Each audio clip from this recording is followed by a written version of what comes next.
Hi guys! For today's video, nagluto ako ng patatas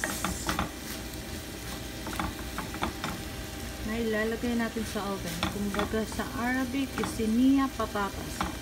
Ano lang to? Yung breast chicken, hiniwa ko siya ng ganito lang siya. Pa-stripe. Tapos, nagsisa ko ng sibuyas, bawang. Nilagay ko ng mga spices, turmeric, baharat, kamon, maharan or curry powder, tapos asin ang timpla natin. Nag-grated lang ako ng isang carrots at naghiwa ng kaunting parsley. Ito naman, ito yung patatas na pinrito na natin. Hiniwa ko lang siya ng maliliit din pa cubes. Para sa sauce naman, kailangan natin ng 2 latang cream at cheese, curry. I-blend lang din natin. I-blend na natin. Nilagyan ko lang siya ng 10 pirasong jubon curry.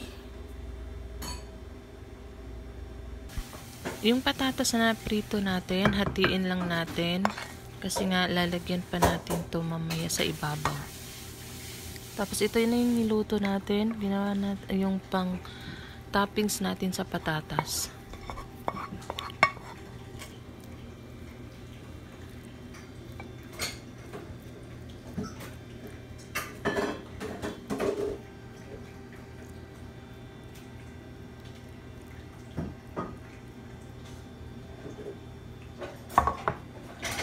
Lagyan pa natin siya ng patatas.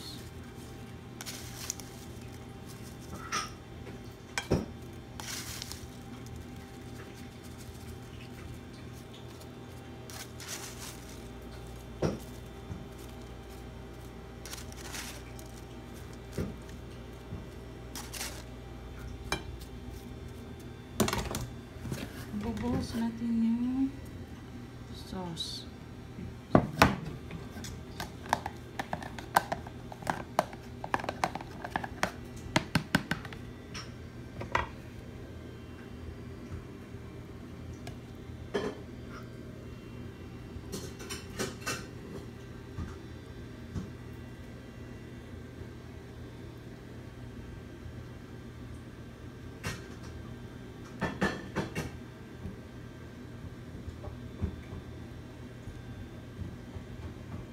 Maya-maya isasalang na natin to sa oven.